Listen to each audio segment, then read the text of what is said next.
दोस्तों, वोकेबलरी बहुत ही important role play करती है कॉम्पिटिटिव एग्जाम्स में और हमारे डे टू डे लाइफ में भी। आज हम वोकेबलरी के बारे में ही समझेंगे कि वोकेबलरी को हम कैसे समझ सकते हैं और क्या क्या है जो एक बेस्ट सूटेबल तरीका है वोकेबलरी को पढ़ने का और उसको याद करने का। वो मैंने आज कोशिश की है कि कुछ पीपीटीज के थ्रू कुछ इंटरेक्शन की जाए, जिससे आपका जो माइंड है वहां पर वोकेबलरी फिक्स कर सकूं मैं। तो पहला जो वर्ड आपको दिख रहा है यहाँ पर, ये ओपुलेंस दिख रहा है। ठीक है। और ओपुलेंस का जो मतलब होता है ना, वो वेल्दी होता है। यहाँ पर लग्जरी भी लिखा हुआ है। देखो, लग्जरी से लग्जूरियस बनता है ना। अब लग्जूरियस का मतलब डिलक्स होता है एक्चुअल में। बहुत ही डिलक्स बोलते हैं जिसको, बहुत ही लग्जूरियस। जैसे यहाँ पर पिक्चर में भी आपको दिख रहा है, बहुत ही ओपुलेंट काइंड ऑफ ये यहाँ पर पिक्चर्स दिख रहा है। इसको हम एफुलेंट भी बोल देते हैं। अब यहाँ पर देखो, इसका मीनिंग भी लिखा है कि ऑफुलेंट रेफर्स टू लैविश लाइफस्टाइल। जो लाइफस्टाइल होती है वो बहुत ही लैविश जो होती है।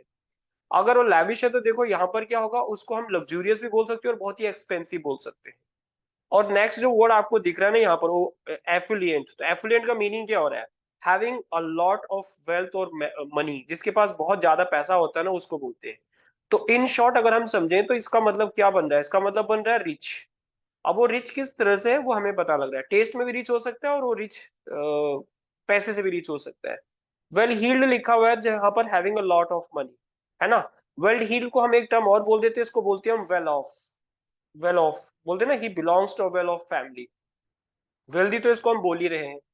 वैसे इसके लिए एक टर्म और भी यूज कर लेते हैं कुछ कुछ, जो इसको हम बोलते हैं सिल्वर स्पून। आपने सुना होगा सिल्वर स्पून चाइल्ड, तो इसका मतलब कि सिल्वर स्पून भी होता है। इन शॉर्ट अगर हम समझें कि ओपुलेंस क्या होता है, तो इसका मतलब बहुत ही वेल्दी और बहुत ही लग्जूरियस, दोनों इसका मीनिंग बनेगा। आई होप फर्स्ट वर्ड आपको अच्छे से समझ आ गया है। अब हम चल रहे हैं सेकेंड वर्ड। सेकंड में क्या लिखा है? मिटिकुलस लिखा है। तो मिटिकुलस का जो मतलब होता है ना एक्चुअल में, वो यहाँ पर प्रिसीजन लिखा हुआ है और वो इन डिटेल लिखा हुआ है।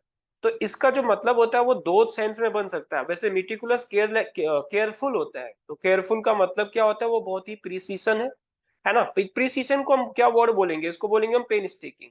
पेन स्टेकिंग का मतलब होता है जब कोई, जैसे यहाँ पर हमें क्या दिख रहा है, ये पेंटिंग बना रहा है, ये कोई भी काम कर रहा है तो बहुत ही केयरफुली करेगा ना, उसको बोलेंगे मिटिकुलसली।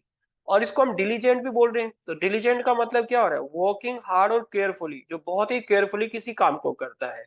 और meticulous means paying close attention to detail. जब हम किसी चीज की तरफ बहुत ज्यादा अटेंशन देते हैं, अटेंशन देने के लिए हमें क्या करना पड़ेगा? ऑब्वियसली हमें केयरफुल रहना पड़ेगा ना।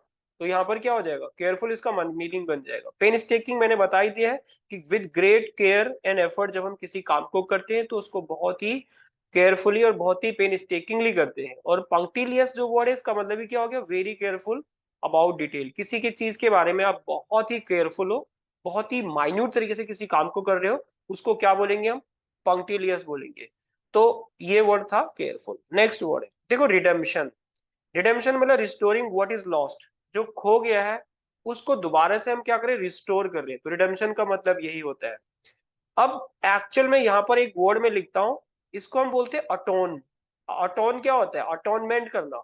अटोनमेंट का मतलब होता है अपने पापों का पश्चाताप करना, जिसको हम एक टर्म और बोल सकते हैं, रिपेंट। रिपेंट करना। तो रिपेंट मतलब जो पास्ट में हो गया है उसके बारे में हम रिपेंट कर रहे हैं, उसी को रिडेम्पशन बोल सकते हैं। जैसे यहाँ रिट्रीवल लिखा हुआ है, तो यानी गेटिंग समथिंग बैक, इसको हम रिडेम्पशन बोल रहे हैं। और एक्चुअल रिडेम्पशन का मीनिंग होता है ना, अबाउट मेकिंग अमेंड्स। हम किसी चीज में चेंज लेकर आ रहे हैं। अब मैं अटोनमेंट कर रहा हूँ या रिपेंट कर रहा हूँ तो मैं चेंज लेके आ रहा हूँ ना। तो रिडेम्पशन का मतलब वही होगा। और यहाँ पर विंडिकेशन का मतलब होता है क्लियरिंग समवंस नेम, किसी को विंडिकेट कर देना, है ना। और रिक्लेमेशन, देखो, रिक्लेम करना किसी चीज को, तो यानी taking back what was lost. और ये व्हाट वाज लॉस्ट और व्हाट इज लॉस्ट का सेंस ही तो बना रहा है ये। कौन सा? रिडेम्पशन। और रिडेम्पशन को आप कैसे भी याद रखोगे? रिडीम से। तो रिडीम करना, है ना। तो रिडीम को हम रिडेम्पशन भी बोलते हैं। और हमने एक वर्ड पढ़ा होता है, क्राइस्ट द ग्रेटेस्ट रिडीमर, है ना, वो वर्ड इज। नेक्स्ट, देखो, कंटेंशन का मतलब क्या होता है? कंटेंशन का मतलब होता है डिसएग्रीमेंट। एक इडियम यूज किया जाता है जिसको हम बोल देते हैं बोन ऑफ कंटेंशन, है ना। बोन ऑफ कंटेंशन का मतलब क्या होता है? मैटर ऑफ डिस्प्यूट होता है ना। और मैटर ऑफ डिस्प्यूट को हम क्या भी बोलते हैं? Apple of Discord. तो यहाँ पर हम अगर इसको एप्पल ऑफ डिस्कॉर्ड बोल रहे हैं, तो डिस्कॉर्ड और कंटेंशन का मतलब मीनिंग हो गया डिसएग्रीमेंट। तो इसको हम कॉन्फ्लिक्ट भी बोलेंगे। अब देखो कॉन्फ्लिक्ट कब होगा, जब दो बंदों के बीच में क्या होगा, डिसएग्रीमेंट होगा ना, तो कॉन्फ्लिक्ट हो जाएगा। उसके बाद डिस्प्यूट होगा, डिस्कॉर्ड मैंने बता ही दिया, और ये कॉन्फ्लिक्ट जो है ये भी इसका मीनिंग बनेगा। तो यानी इन शॉर्ट कंटेंशन का मतलब डिसएग्रीमेंट, डिसएग्रीमेंट को हम क्या बोलते हैं, डिसएग्रीमेंट को बोलते हैं हम डिस्कॉर्ड। एक वर्ड यूज करते हैं हम, वो करते हैं हम अकॉर्ड।